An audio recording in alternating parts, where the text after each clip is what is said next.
시청자 여러분 안녕하십니까. 6월 3일 월요일 KBC 뉴스와이드 시작합니다. 20여 년 전 일명 차떼기 사건 이후 불법 정치자금 온상으로 지목돼 폐지됐던 지구당 체제가 최근 여야 유력 주자들이 정치개혁 방안 중 하나로 거론하면서 다시 논란이 되고 있습니다. 원외 인사들에게는 최대 현안인 동시에 여야 대표 주자들이 각기 다른 셈법으로 지구당의 부활을 외치고 있는데요. 여러 부작용을 우려한 반대의 목소리도 아직까지 있는 상황입니다. 오늘은 여야 극한 대립 속에도 22대 국회 초반 입법 논의가 진행 중인 지구당 부활 문제, 김화진 전 국민의힘 전라남 도당 위원장과 함께 이야기 나눠보겠습니다. 위원장님 안녕하십니까? 네, 안녕하십니까? 먼저 최근 여야 정당들의 주요 이슈로 떠오른 지구당 제도 부활과 관련된 내용을 저희가 영상으로 정리했습니다. 보고 오시겠습니다.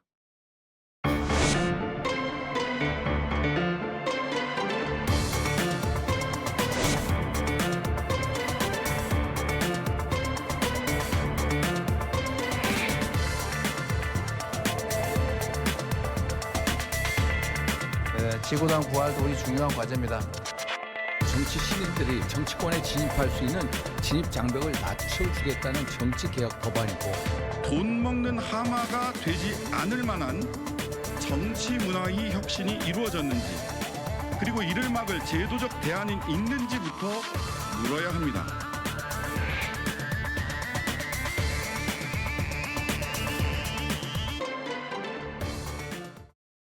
네, 지구당 제도의 부활 논의, 특히 국민의힘에서는 찬반 논쟁이 이미 시작됐습니다. 자, 김 전 위원장께서는 지구당 부활에 대해서 기본적으로 어떻게 생각을 하시냐 좀 궁금합니다.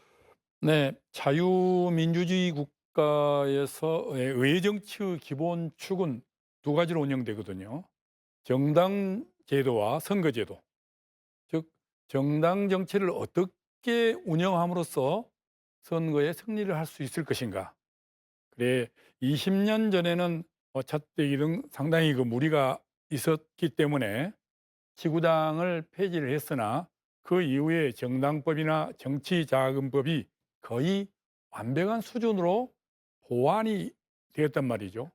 그래서 이제는 지구당 부활은 과거와의 양상이 다른 지구당 부활 자체가 정치개혁이라는 그 슬로건이 지금 나오고 있는데, 이게 원외 지구당 위원장이나 정치 시인들이나 또 많은 분들이 그게 맞겠다.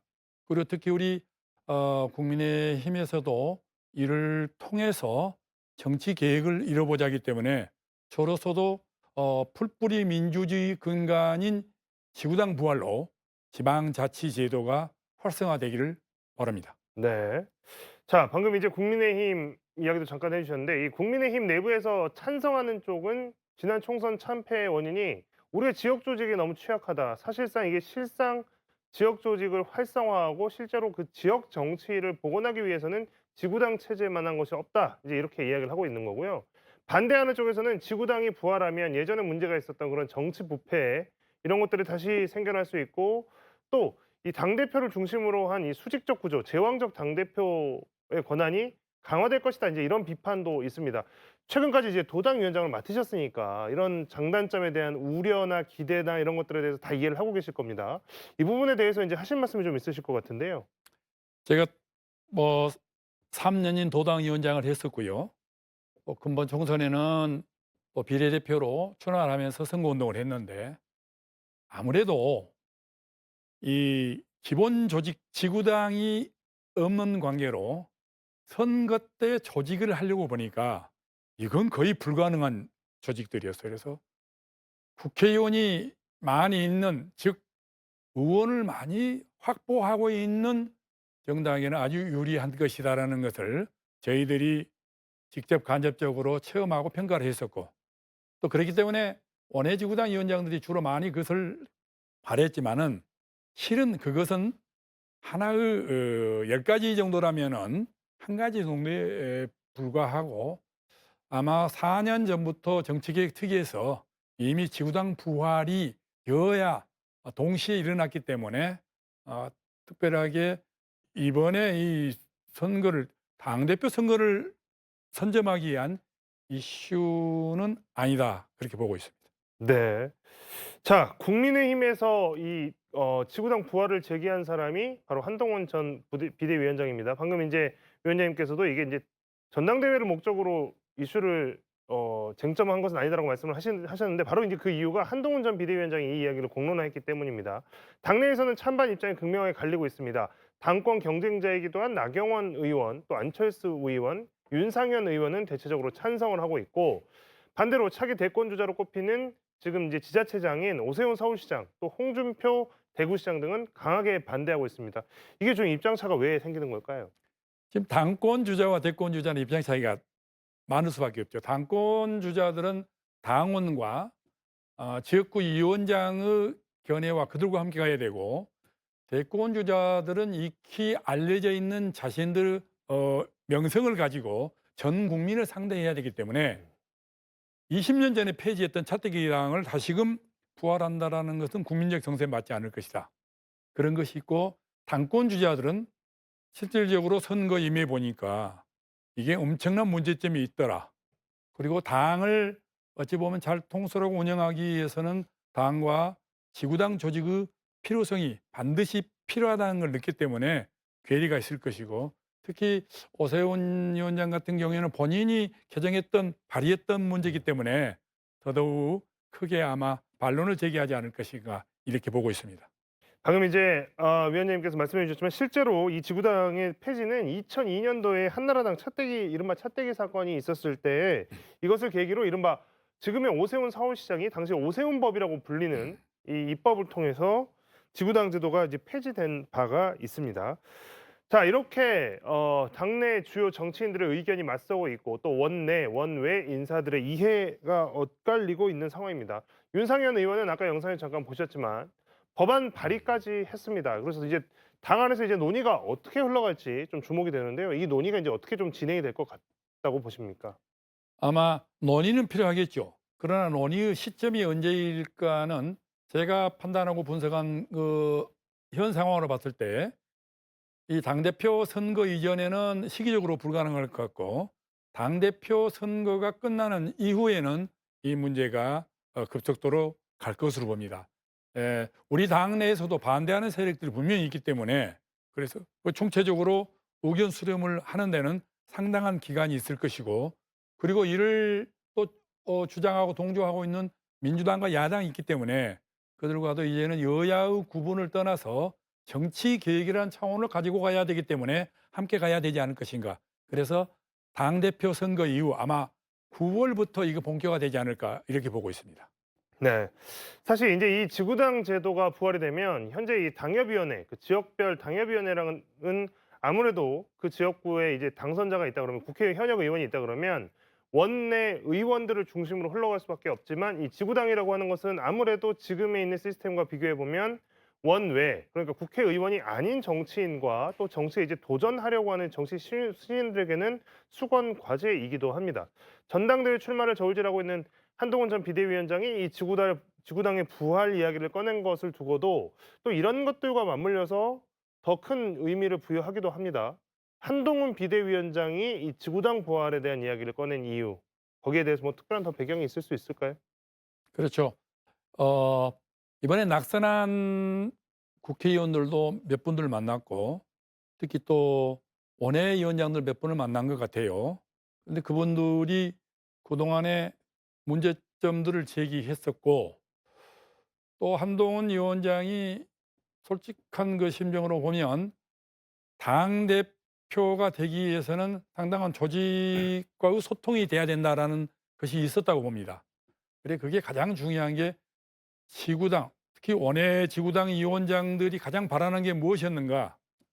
지구당 부활로 인한 지구당에서 실질적으로 후원도 받을 수 있고 지구당을 통해서 민생정치, 생활정치를 추진할 수 있으므로 사실상 4년 동안 낸 임기 내에 국회의원들처럼 활동할 수 있는 조직의 구성체는 지구당밖에 없다. 이러한 것들을 신랄하게 비평되어 있지만은 그것을 받아줄 수 있는 사람은 지명도가 높은 한동훈이다. 그래서 한동훈 아마 당대표 애정 후보자에게 집중적으로 건의했기 때문에 본인이 아마 들고 나왔지 않는가도 예상해 봅니다. 네네. 자, 지구당 부활은 사실 국민의힘에서만 지금 이야기를 하고 있는 것은 아닙니다. 아까 영상에서도 보셨겠지만 이재명 더불어민주당 대표도 지구당 부활을 검토해야 된다 이렇게 이야기를 했는데요. 국회의장 경선 이후에 당원권 강화가 지금 민주당의 지상 과제인 것처럼 보이는 상황에서 이재명 대표가 지구당 부활이 중요한 과제라고 이야기하는 것이 당원들이 지구당을 통해서 직접 정치적인 영향력을 행사할 수 있는, 그러니까 지구당이 당원들의 정치적인 영향력을 행사하는 하나의 중요한 통로로 이용될 수 있는 그 가능성에 대해서 인정을 하고 또 거기에 대해서 힘을 실어주겠다 이런 것으로 분석이 되고 있습니다. 민주당도 김영배 의원이 22대 국회 개원하자마자 관련 법안을 발의했는데요. 지구당 부활을 바라는 여야의 맥락 비슷한 것 같기도 하고 조금 다른 것 같기도 하고 일단 지구당을 부활시켜야 한다는 것은 같겠지만 또 조금은 다를 수 있겠습니다. 어떤 맥락이 좀 차이가 있다고 볼 수 있겠습니까? 21대에서 추진했던 정치개혁 특위가 민주당 국회의원 중심으로 이루어졌거든요. 그때의 지구당 부활의 얘기와 지금 이재명 대표의 이 소위 개딸 중심으로 팬덤 정치 속에서 지구당 보는 많은 차이가 있는 것 같아요. 그리고 지난번에도 이재명 대표께서 당권을 강화하겠다. 이 말이 왜 나왔느냐 하면은 우원식 국회의원과 추미애 국회의원이 국회의장 선거에 사실상 우원식 승리로 끝났단 말입니다. 그것을 보면서 이것은 아주 강성 당원들에게 당권을 줘야만이 우리가 원하는 바, 또 특히 대표가 원하는 바대로 당이 가지 않겠느냐. 이제 그게 좋을 수도 있겠지만은 제가 판단할 때는 이게 사당화의 심화가 되면은 독선이 될 수밖에 없고, 그리고 원내대표 선거까지도 관여하려고 하고 있고, 더더욱이 앞으로의 대권에 갈 때 1년 전에 사퇴를 해야 한다는 그 조항까지 없앤다고 하지 않았습니까? 이런 것을 보면 상당히 우려되는 분야이기 때문에 우리 국민의힘이 하고 있는 지구당 부활과는 상당한 괴리가 있다 이렇게 보고 있습니다. 네. 좀 전에 이제 말씀을 해주시기도 했지만 민주당의 당원권 강화 이제 이 움직임이 이제 지구당 부활 움직임에도 영향을 미쳤을 것 같다라는 이제 분석이 있으시고, 당장 8월에 이제 민주당 전당대회를 앞두고 지금 이거 뭐 지구당 이야기나 당원권 강화를 이야기하는 것이 아니라 사실은 2년 뒤에 있는 지방선거 때문에 더 이 당원권 강화에 목을 매는 거 아니냐 이제 이런 기사 분석들도 있습니다.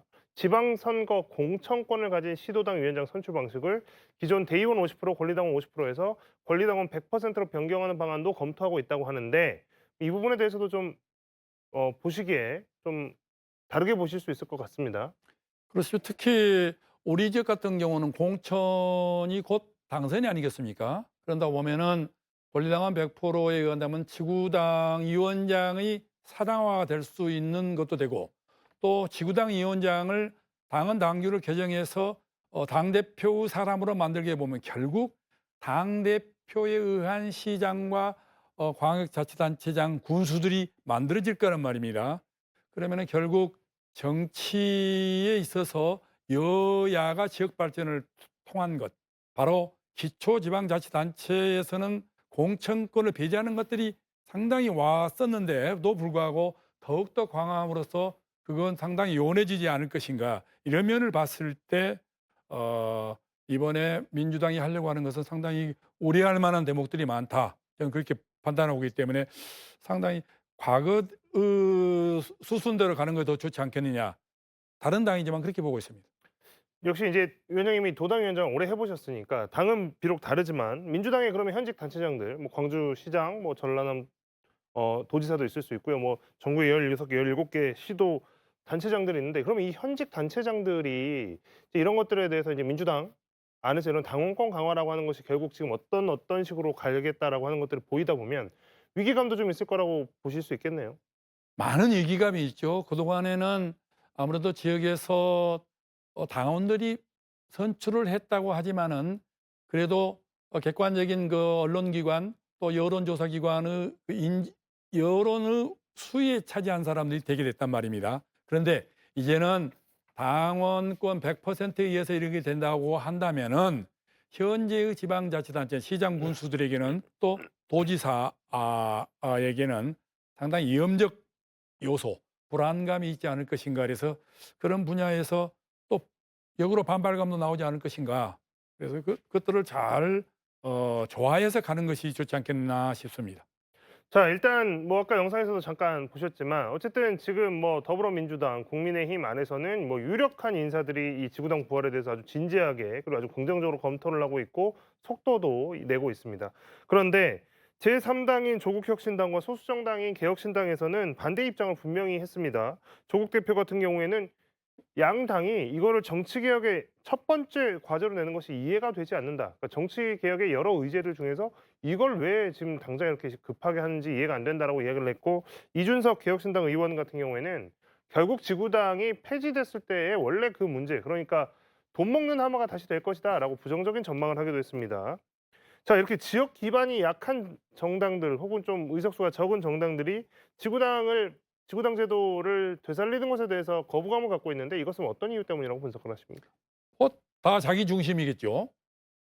조국 혁신당이 무슨 지역 기반 하나도 없지 않습니까? 100% 비례대표인데 더더욱이 광주, 전남, 호남에서 많은 득표율을 얻었단 말입니다. 그런데 현재 민주당과의 어떤 통합을 하려기는커녕 오히려 원내교섭단체의 비율을 좀 낮춰서 10명 정도로 해달라. 이거 안 되다 보니까 현재 데몬스트레인 장소에서조차 괴리된 그런 걸 보면은 우리 광주, 전남 시도민들이 선택했던 양상과는 달리 가기 때문에 자기 나름대로 하려고는 하지만 어려울 것이다. 그렇기 때문에 아마 이 지구당 부활을 반대라는 것 같은데 사실상 자기들이 지구당을 차지할 곳이 없다. 그리고 개혁신당 역시 뭐 2명이 비례고 1명이 적 아니겠습니까? 그래서 그 지구당에 대한 조직 강화에 대한 한계성이 너무 크기 때문에 반대를 할 수밖에 없지 않겠는가. 다 자기 중심적인 것이죠. 네. 자, 이처럼 자칫 사당화 또는 혈세 낭비 우려가 여전한 만큼 지구당 논의는 더 필요할 것 같습니다. 그런데 거의 모든 의제에서 강대강으로 대치 중인 여야가 이 지구당과 관련된 사안에 대해서만 의견 일치를 보는 것에 대해서는 이게 또 지적도 나옵니다. 뭐 이런 지적도 나올 수는 있는 것이겠죠. 근데 그 지적에 대해서도 어떻게 생각을 하시는지 좀 궁금합니다. 국회의원이 누구를 위한 일꾼인가를 먼저 자성을 해야 됩니다. 그래서 정말 우리 지역의 국회의원 또 뭐 경상권 지역 국회의원 많이 있습니다. 지역의 특성. 그런데 국회의원들이 지금 현재의 상황을 보면은 국민이, 주민이 주인이 아니고 당 대표가 주인인 그런 상황으로 가고 있단 말이죠. 그래서 그러한 것들을 국회의원 본연의 자세, 정체성 확립이 되지 않는 상황에서는 이게 반복될 수밖에 없거든요. 그래서 앞으로 국회의원들 스스로가 정체성 확립에 최선을 다해야 될 것이고, 내가 왜 국회의원 당선돼서 4년간 무엇을 해야 할 것인가를 이 커리큘럼이 충분히 만들어지지 않는 한은 이것이 반복될 것 같아요. 그래서 아마 국회의원들의 이 양식의 이 상향 조정이 필요하지 않겠는가, 저는 그렇게 보고 있습니다. 네. 자, 이제 국회 원구성 관련된 이야기로 조금 넘어가 보겠습니다. 22대 국회 원구성 협의 법정 시한이 이번 주 금요일, 그러니까 6월 7일까지입니다. 그런데 합의는 뭐 전혀 이루어지지 않고 있는 상태죠. 민주당은 법사위 또 운영위원장직은 무조건 가져오겠다 이런 입장이고, 시한 내에 협의가 안 되면 6월 7일에 단독 표결을 하겠다 이런 이야기까지 하고 있습니다. 여당인 국민의힘은 마땅한 대안이 없는 상황에서 법사위원장직을 가져가려면 국회의장 자리를 내놔야 한다 이렇게 입장을 내고 있는데요. 그러다 보니까 이게 7일까지 그러니까 원구성 시한, 법정 시한까지 가능할지 일단 그거부터 좀 여쭤봐야 될 것 같습니다. 이게 될까요? 가능할 수가 없겠죠. 못합니다. 가능을 못하겠고, 또 법을 만드는 사람들이 우리는 법대로 하겠다라고 얘기하거든요. 그러나 법대로 하기 전에 관례도 굉장히 중요한 겁니다. 그래서 지금까지 관례에 의하면은 국회의장이 없는 당에서 법제사법위, 법사위원장 했거든요. 그것은 국회 운영의 이 조화 균형을 맞춰야 된다. 그리고 운영위원장은 의회의 신속성, 국민을 위한 법 처리의 효율적인 것을 위해서 정부 여당과 가까이 있는 정당이 해야 된다. 그럼 여당이 해야 된다는 거거든요. 그게 한 번도 바뀌어 본 적이 없어요. 그런데 지금은 법사위원장과 운영위원장을 민주당이 다 가져가고 또 거기 덧붙여서 과방위원장까지 가져가겠다고 하고 있거든요.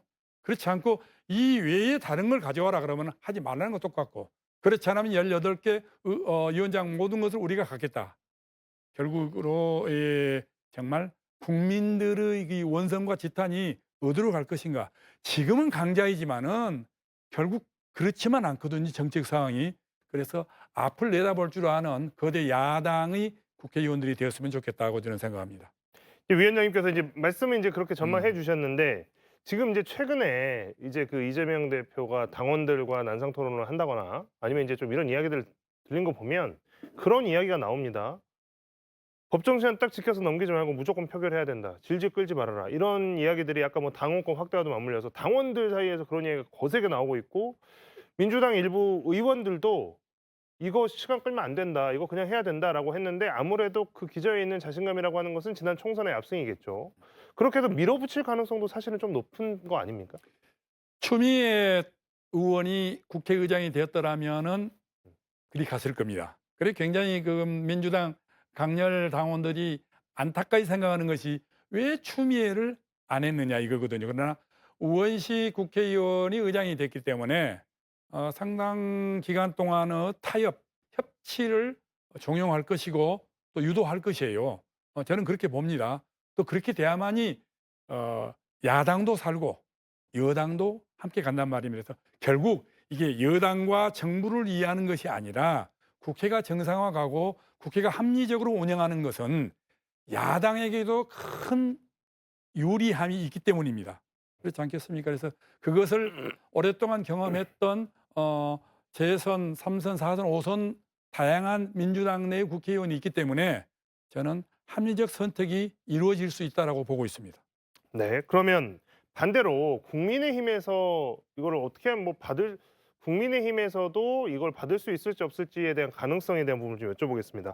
민주당이 일단 여당인 국민의힘이 제시한 것은 상임위를 11대 7로 나누자. 11대 7이라고 하는 구체적인 비율대로 상임위원장직을 나눠 갖자는 제시까지 했습니다. 물론 아까 말씀하신 것처럼 법사위원장이라든가 운영위원장이라든가 이것들은 지금 포함이 안 돼 있겠죠.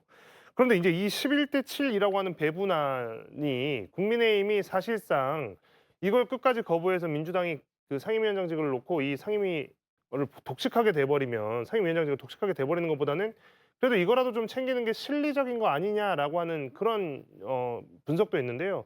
그것을 맞는 것은 실리를 좀 챙기는 게 낫지 않나요? 이제 과거에 같으면 실리를 갖기 위해서 그렇게 했겠죠. 그러나 22대 국회와 현 윤석열 정부에 있어서는 그 실리가 아니죠. 이 사람들이 탄핵을 이해한 특검을 계속한단 말이죠. 그리고 법사위원장을 하는 게 무엇이겠습니까? 법사위를 통해서 탄핵의 요건을 손쉽게 가져가겠다라는 거란 말입니다. 그래서 이러한 충분한 의도를 가지고 탄핵 심판을 위한 특검 등 법을 만들어 가려고 하고 있기 때문에 이런 의도 하에서 법제사법위원회를 양보한다든가 의회 운영위원장직을 민주당이 준다든가 하는 것은 차라리 아무것도 안 맞는 것이 낫다라는 것이 우리 여당의 기본 생각이기 때문에 민주당이 그렇게 쉽게 봐서는 좀 어려울 것이라고 저는 보고 있습니다. 자, 이 원구성 관련해서 마지막 질문 하나 드려보겠습니다. 자, 그렇게 이제 뭐 예상은 함부로 하지 못할 것이다, 이게 강행하기 힘든 것이다라고 말씀하시지만, 만약에 민주당이 법정 시한을 지켜야 된다라고 하는 내부적인 의견을 따라서 이것을 예를 들어서 합의가 되지 않은 상태로 상임위원장직을 독식하는 형태로 이것을 처리를 해버린다. 그랬을 때 실제로 거기에 대한 반발 여론이나 후폭풍이 거세게 일까요? 그러니까 여기에 대해서도 좀 여러 가지 추측이 나오고 있습니다. 실제로 그렇게 반발이 크지 않을 것이라는 의견도 있고, 이것은 의회를 부정하는 것이기 때문에, 의회주의를 부정하는 것이기 때문에 굉장한 반발을 불러올 것이다, 이렇게 좀 나뉘고 있는데 어떻게 보십니까? 세상의 모든 일에는 반전이 있거든요. 그리고 역지사지라는 게 있지 않습니까? 반전이 있기 때문에 역지사지해야 된다고 하는데, 지금의 민주당과 개혁혁신당의 상황이 과거와 다릅니다. 두 당 대표가 곧 사법 처리 위기에 있고 6월 7일이면은 이화영의 종범이라고 할 수 있는 이화영의 선고가 있습니다. 그 선고가 난 이후에 민주당 내에서 동요가 굉장히 클 것이라고 뭐 저뿐만이 아니라 정치 전문가들 다 얘기하고 있기 때문에 가장 무서운 것은 이재명 대표에게 가장 무서운 것은 민주당 내에서의 지금처럼 모두가 똘똘 뭉쳐주느냐는데 그렇게 되지 않을 것이다. 자신의 입지가 약화됨과 동시에 언제 그랬냐는 듯 새로운 민주당의 세력들이 나타날 것이다. 그것 때문에라도 아마 민주당에서는 협치를 할 것이다라고 저는 보고 있습니다. 네. 자, 22대 국회가 문을 연 지가 지금 뭐 정확히 일주일도 안 됐습니다. 하루하루가 총성 없는 전쟁터 같습니다. 21대 국회에서 대통령 거부권에 이어서 부결된 최혜병 특검법은 더 강화된 내용으로 다시 발의가 됐고, 조국혁신당에서는 오늘 최혜병 특검법을 포함한 3국조 3특검을 국회에 제안했습니다. 192석에 달하는 거대 야권의 공세에 정부 여당이 이래저래 수세에 몰리고 있는 상황인데요. 시작부터 극한 대립을 이어가고 있는 22대 국회, 앞으로 4년 어떻게 풀어가야 될지 참 보는 국민들도 많이 답답할 것 같습니다. 실제로 이제 22대 국회가 시작되기 전부터 이건 최악의 국회가 될 수 있다 이런 우려도 실제로 많았고, 그 국회가 이제 개원을 했는데 4년입니다, 위원장님. 이 4년 어떻게 풀어가야 되겠습니까? 어제 말씀드린 대로 강자가 조금 내려놓은 거 비운 게 중요한 것입니다. 외유내강이라고 하지 않겠습니까? 그러니까 정말로 그 유연함을 가지고 풀어나가는 거대 야당이 중요한 것이고, 그 다음에 대통령 임기가 3년이 남아 있어요. 그런데 처음 시작부터 지금까지 탄핵 특검 반복하고 있거든요. 근데 이제 우리가 후쿠시마 원전의 문제, 그다음에 과거에 이명박 정권이 했던 광우병 문제랄지 여러 가지 있었는데 이제 국민들이 그렇게 동요가 되지 않습니다. 이번에도 계속 뭐 최상병 특검 때문에 데몬스트레이션 하는 걸 봤는데요. 그렇게 많은 참여가 아닌 것 같아요. 그런 것을 봤을 때 이제는 장애투쟁보다는 고대 야당이기 때문에 공수처의 이야기를 좀 듣고 지켜보고 하나씩 하나씩 풀어나가는 것. 선진 외국처럼 사법기관을 존중해 가면서 그 판단도 기다려보는 게 좋지 않겠느냐. 그것만이 4년을 온유하게 국민을 위한 국회가 될 것이지, 지금처럼 너무 급하게 브레이크 없는 대형 덤프트럭처럼 가다 보면은 결국 추락하고 말 것이다. 저는 그렇게 보고 있습니다. 네. 오늘 이야기는 여기서 마치겠습니다. 지금까지 김화진 전 국민의힘 전남도당 위원장이었습니다. 위원장님 고맙습니다. 감사합니다.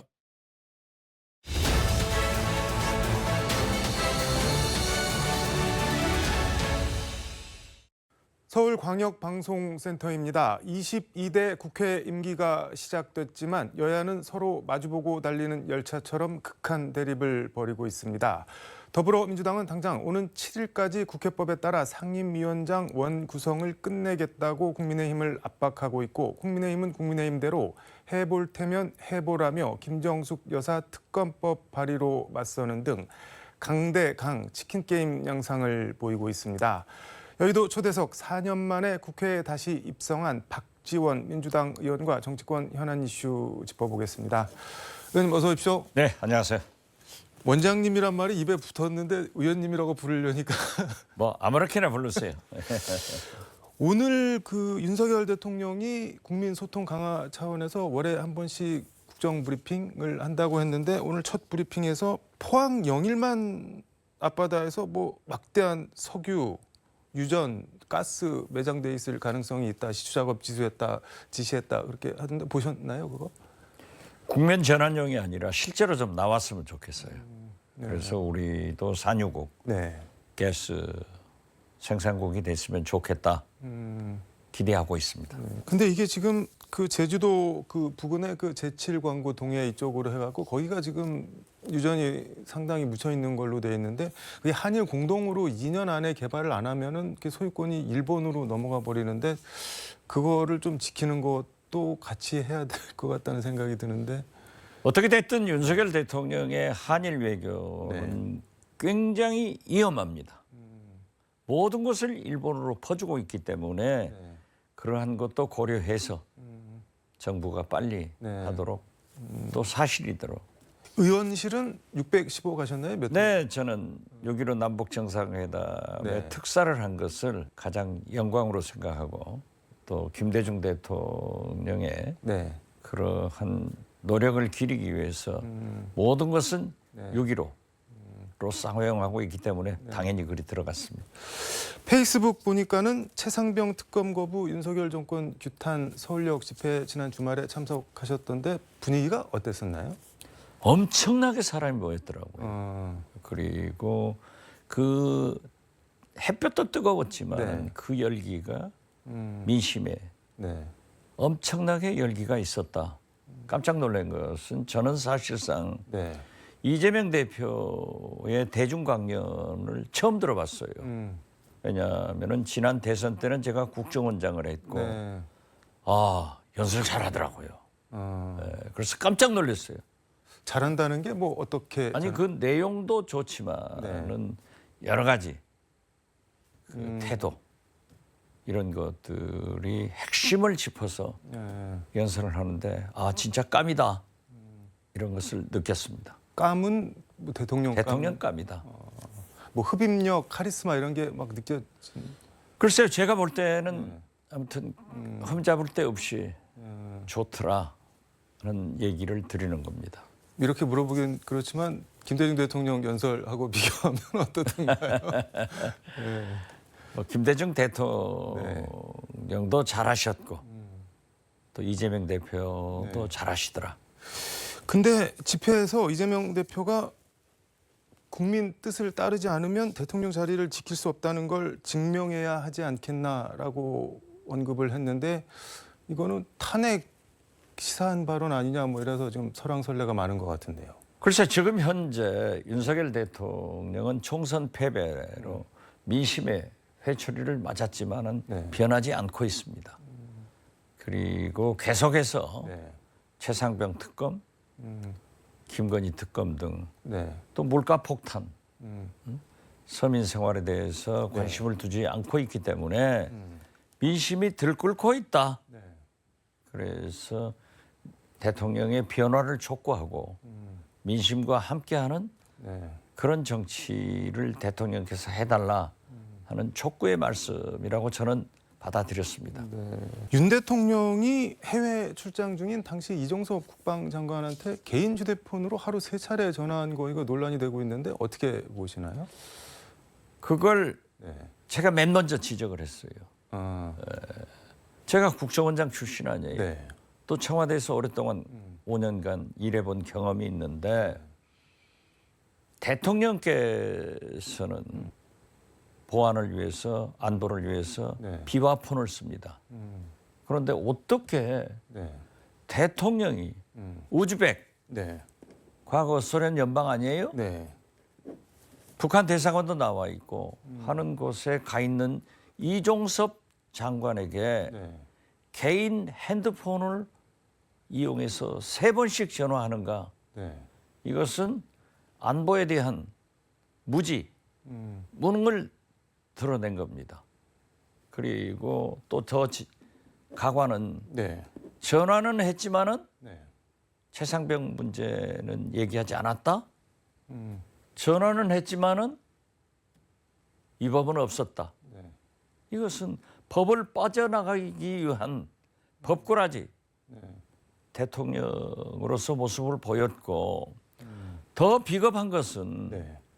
장관에게 네. 책임을 떠넘기는 무책임한 네. 그런 대통령이다. 어떻게 됐든 이로써 네. 이종섭 장관은 전화 받지 않았다. 국회에서 답변했잖아요. 네. 그래서 이종섭 장관의 위증 사실 이 법은 드러났고 대통령은 부하 네. 장관에게 책임을 떠넘기는 비겁한 대통령이 됐다. 저는 이로써 법꾸라지 대통령, 네. 비겁한 대통령의 모습을 보여줬다. 이로써 이종섭 장관의 꼬리를 잘라가는 거다. 이렇게 평가했습니다. 대통령한테 법꾸라지, 비겁 좀 뭐랄까 워딩이 표현이 괜찮을까요? 아니 어떻게 대통령이 핸드폰으로 전화를 했는데 그것은 밝혀지니까 인정을 하면서 이 법은 없다 하고 그 책임을 또 이정섭 장관이 부인한 사실을 아는데 거기다 넘기고 꼬리 자르기 하느냐 이거죠. 이 부하에게 넘기는 비겁하지 않습니까? 그리고 과거 네. 우병우 이런 분들처럼 법조인이 네. 법을 빠져나가는 미꾸라지란 말이에요. 그래서 제가 그것도 좋아했던 겁니다. 법꾸라지도 법꾸라지. 만들- 대통령 아닌가? 저는 그렇게 생각했습니다. 근데 저는 개인 휴대폰으로 전화한 거 보고 그 힐러리 클린턴 예전에 그 이메일 스캔들이 생각이 나던데 공적 업무에 개인 메일 이용했다고 그때 당시 트럼프 후보한테 엄청 뭐 비판받고 FBI한테 막 진짜 수사 탈탈 털리고 결국 대통령 떨어지고 뭐 그런 게 좀 연상이 되던데 이게 개인 휴대폰을 쓰면 안 되는 건가요? 안 원래? 되죠. 국정원장이 네. 물론 국내에서는 친구들하고 할 때는 할 수 있죠. 그렇지만은 공적인 업무나 특히 해외로 전화를 하는 것은 네. 모든 국민의 전화가 도청됩니다. 마약, 네. 재산 도피 이러한 것이 있기 때문에 반드시 도청하는데 대통령께서 그걸 모르겠어요? 그런 분이 어떻게 개인 폰으로 우즈벡 네. 이종섭 장관에게 전화했다고 하면은 저는 북한, 네. 러시아, 중국, 심지어 미국, 네. 우리나라에서도 도청하지 않았을까? 저는 그렇게 봅니다. 근데 저는 개인적으로 궁금한 게 공용 비화폰을 쓰면은 어떤 내용으로 통화를 했는지 그게 기록 같은 게 남겨야 되는 건가요? 어떻게 되는 건가요? 어떻게 됐든 네. 그러한 것은 제가 국정원장을 했기 네. 때문에 비화폰은 국정원에서 특별 제작해서 배포를 합니다. 네. 그렇기 때문에 자세한 것을 제가 얘기하는 것은 네. 네. 국정원법 위반도 되고 안보를 해치는 일이기 때문에 그렇게 해서는 안 된다. 그것을 제가 국정원장의 경험을 통해서 맨 먼저 지적했다. 이렇게 말씀드립니다. 말씀 듣고 보니까 둘 중에 하나일 것 같네요. 개념이 잘 없던지 아니면은 알고도 무시해야 될 뭐 다른 이유가 있었던지. 어떻게 됐든 대통령이 안보에 대해서 네. 국방에 대해서 무지한 것을 드러낸 거예요. 우즈벡이 어떤 나라입니까? 거듭 말씀드리지만은 소련 연방이고요. 거기에는 북한 대사관도 다 나와 있습니다. 그렇기 때문에 각별히 조심해야 될 그곳으로 전화를 한 것은 이건 최상병 문제를 논의했건 안 했건 네. 안보 면에서 책임을 져야 할 대통령의 중대한 네. 잘못이다. 이렇게 지적하는 겁니다. 한국갤럽이 지난달 30일 발표한 여론조사 보니까 윤 대통령 긍정평가가 21%로 2022년 5월 취임한 이후에 최저치로 나왔고 부정평가는 뭐 70% 이것도 뭐 최고치인데 홍준표 대구시장 같은 경우는 여론조사 조작 가능성을 제기를 하던데 이거 믿기 어렵다 뭐 그렇게 얘기를 본래요. 네. 네, 여론조사 믿기 시작 안 하는 정치인이 성공한 적 없습니다. 그리고 홍준표 시장이 그렇게 얘기한 것은 네. 좀 윤석열 대통령을 보호하기 위해서 그런 말씀을 했는지 모르지만 아니 역대 어떤 대통령이 네. 만 2년 돼서 지지도가 21% 네. 잘못한다가 70% 나오는 대통령은 처음이에요. 만약 내각제였다면 물러가야 되는 겁니다. 그런데 제가 볼 때는 21%도 많다. 지금 하는 것으로 보면은 10%대로 떨어져가는 그것을 막기 위해서 노력을 하겠지만은 국민이 다 아는 거예요. 10% 지지율이라는 게 그건 바닥이죠. 민심은 과학이에요. 여론조사로 나타나는 거예요. 윤석열 대통령이 정신 차려서 최상병 특검이나 김건희 특검은 민심대로 네. 받아들여라. 음. 국회의원들한테 네. 축하난도 보내야 되지만은 제발 거부권은 보내지 말라 하는 것도 첨언해서 말씀드립니다. 근데 이준석 의원이 지난주 여기 여의도 초대석에 나왔는데 대통령이 60년 넘게 사셨는데 지금 새삼스럽게 바뀌겠냐 안 바뀐다 뭐 이대로 계속 갈 거다 그러던데 그 최상병 특검이나 김건희 여사 특검을 지금이라도 뭐 받을까요 대통령이? 역시 대통령은 변하지 않고 있습니다. 저도 변하지 않을 것 같아요. 네. 그러면은 어떻게 되겠어요?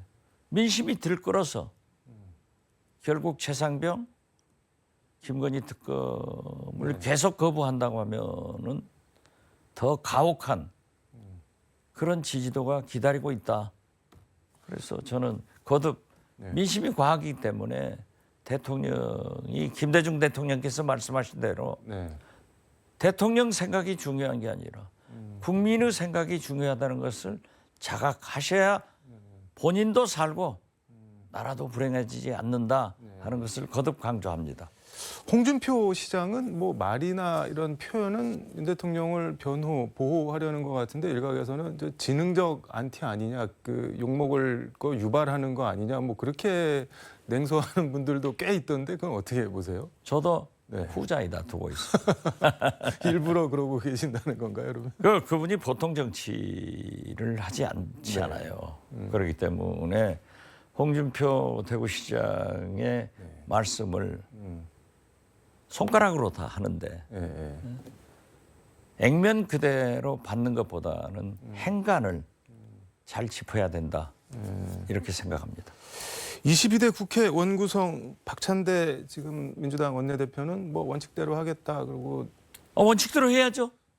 원칙대로 우리 민주당 171명의 워크숍이 있어요. 네. 엊그제 첫 의원총회에서 다 그걸 바라고 있는 거예요. 180석의 의석을 네. 21대에서 국민들은 민주당에 주었지만은 정권 재창출 못하고 대통령 뺏긴 무능 네. 그리고 윤석열 대통령이 계속 거부권 행사하는데도 강 건너 불구경 하듯 멍하니 보고 있는 무기력한 민주당에 대해서 이번 총선 결과는 윤석열 정권 심판하면서 민주당 똑똑해라 이것을 더 강하게 요구했습니다. 그렇기 때문에 지금 범야권 192석이 네. 뭉쳐서 싸워야 된다. 그럼 5일 의장단 선출하고 7일 상임위원장 꾸려서 바로 출범을 해야 된다 그런. 그러니까 지금 현재 국민의힘이 협상에 응하지 않아요. 그런다고 하면은 언제까지 기다려야 돼요? 그러면 딱 21대 180석 가지고도 아무것도 못하는 무능한 무기력한 네. 민주당으로 국민들이 심판하기 때문에 우리 192석의 범민주 야권 의원들은 뭉쳐서 네.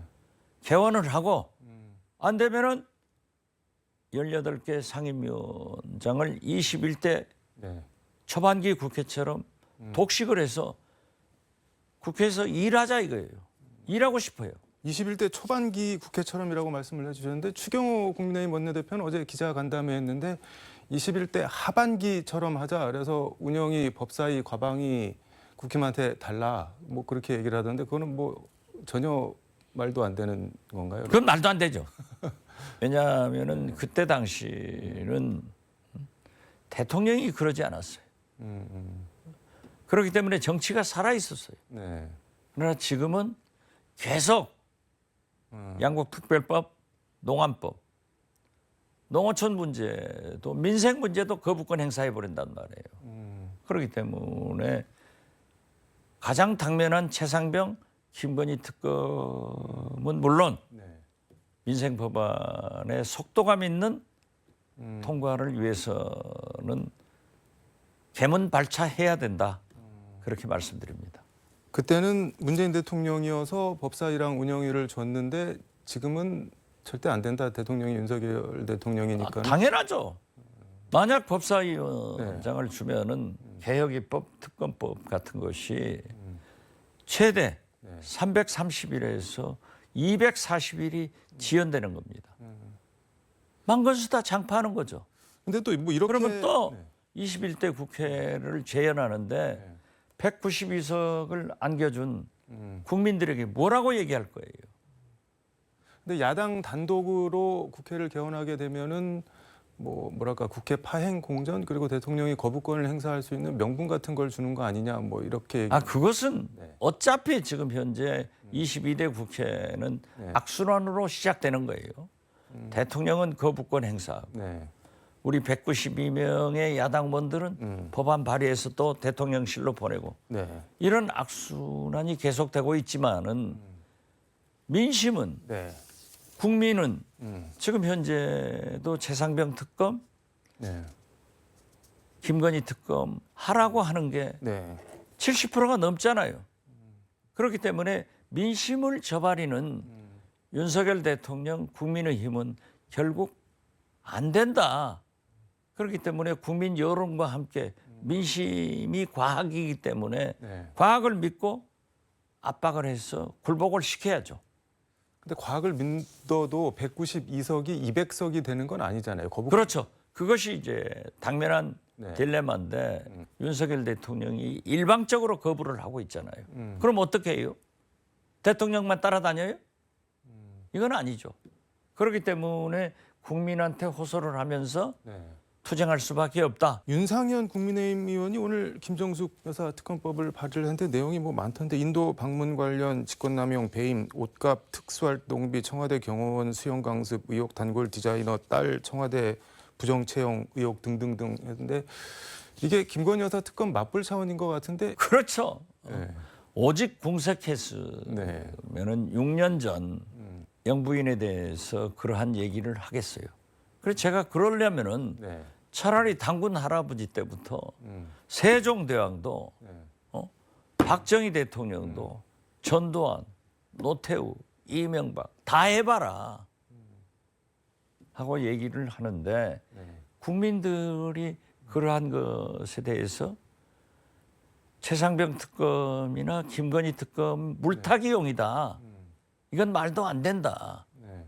그렇기 때문에 이준석 개혁신당 대표는 생쇼다 라고 아주 잘 지적했더라고요. 그러면은 그냥 특검 다 해라 뭐 이런 의견도 뭐 적지 않이 있기는 있는 것 같은데 그럼 그냥 받아서 그냥 그래 알았다 그러면 뭐 이것도 하고 저것도 하고 다 해보자 이렇게 하면 안 되는 거예요? 정치가 장난이 아니에요. 국민이 납득하는 일을 해야지 아무리 국회에서 네. 그런 장난스러운 일을 하면은 되겠어요? 그러니까 그것은 용납 안 되는 얘기고. 알겠습니다. 오늘 말씀은 여기까지 듣도록 하겠습니다. 고맙습니다. 네, 감사합니다. 지금까지 서울광역방송센터에서 박지원 민주당 의원과 함께 전해드렸습니다.